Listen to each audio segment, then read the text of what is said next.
These are my worst matchup on paper.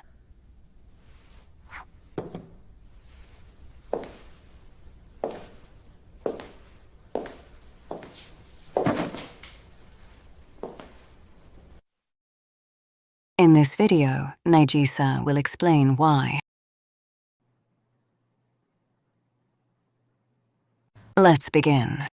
Hey guys, welcome to my channel. This is Nijisa, and today we have the matchup versus Anna on paper, right? So characters on top generally does much better, and characters on the bottom is pretty even, right? And take this with a grain of salt because I don't know every character and every move, right? So I'll give you guys an example. Anna versus Anna obviously should be 50-50 because they're the same exact character. Characters like Paul actually is extremely evasive, very good against Anna, but vice versa, Anna actually has very long range Punisher that can deal with Demo Man and Phoenix Master, so that's why they're pretty even, right?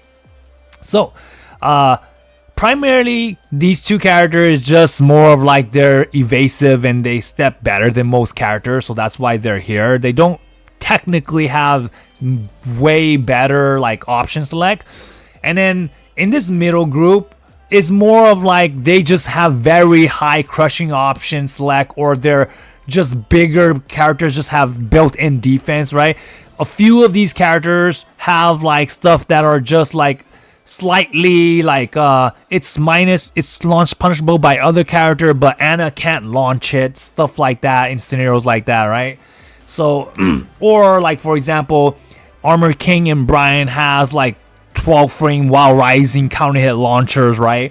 Which is a big deal, right, when playing against Anna, right? Stuff like that.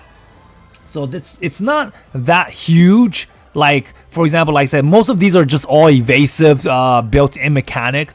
They're not that big of a difference, that's why they're in the middle, but they're more than enough to put them higher up because they have stuff that these characters on the bottom really just don't have, right? Okay. Like even Heihachi has massive punishing ability, but I feel like he has that against any character, so it doesn't matter, right? So okay, the difference is though, these characters on top here is a huge difference, right?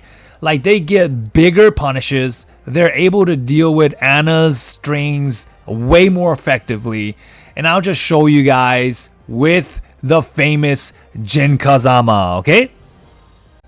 So a few things that I typically look at when I'm thinking about matchup, the moves that I consistently use versus the move that my opponent consistently use and stuff like that, right? So for example, for 4-3-2 now becomes launch punishable if you're playing against Jin, right? Whereas other players, and this is reactable, so because it's reactable, most people can just do it. Of course you do have a mix up, but the crazy thing is, even when you mix Jin up and he calls this out right, he also gets a launcher. So you're throwing out both moves that he can launch you for, and you're not getting that much for in return. Okay, so not only that, obviously stuff like frame trap 1+2, which is safe against most people, becomes launch punishable against Jin, right?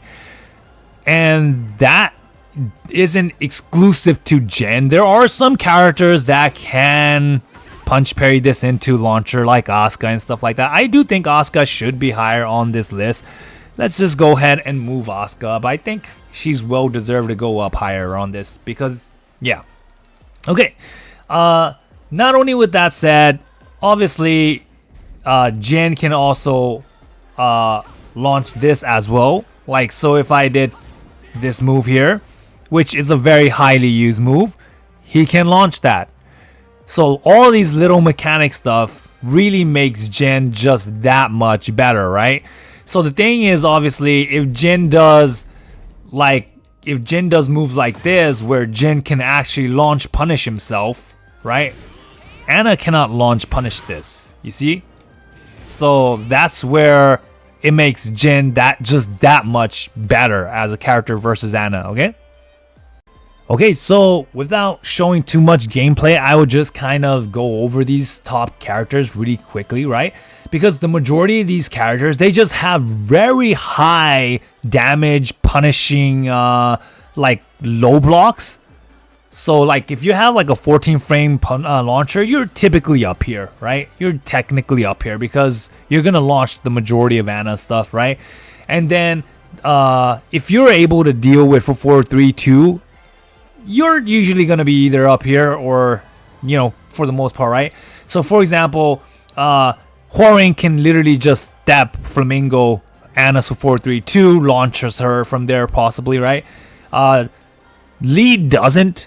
Lee's not able to deal with that for 4-3-2, but Lee can also launch -14 lows. But there's a huge reason why Lee is up here, and we'll go ahead and take a look at that for you guys.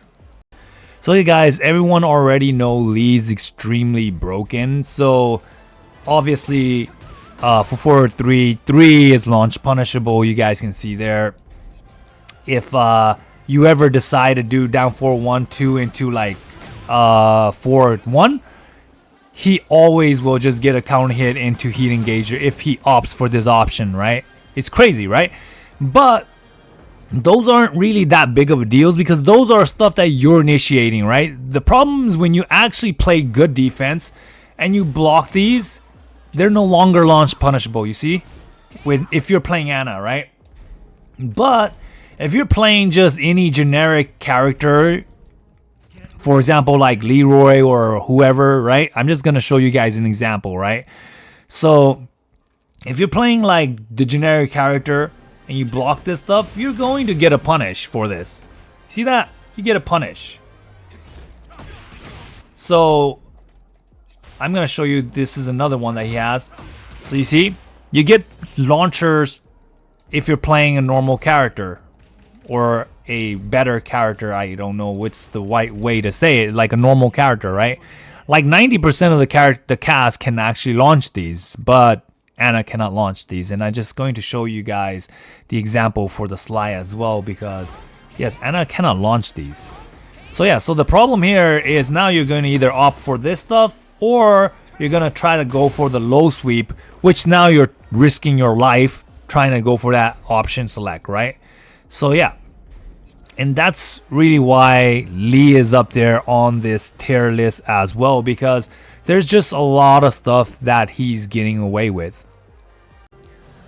Of course, Clive has the evasive option. He has like 15 frame while rising launchers anyways. Yoshi is exactly in the same boat. He can do flash against for 4-3-2. Zafina can do her power crush and stuff like that and get additional damage and not even have to deal with for 4-3-3 mix up.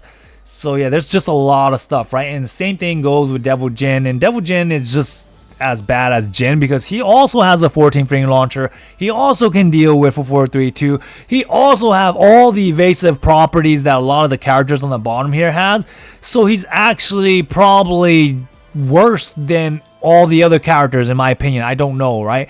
Because he has all the properties down here and all the property down here and the property on the top characters too. So he's really good.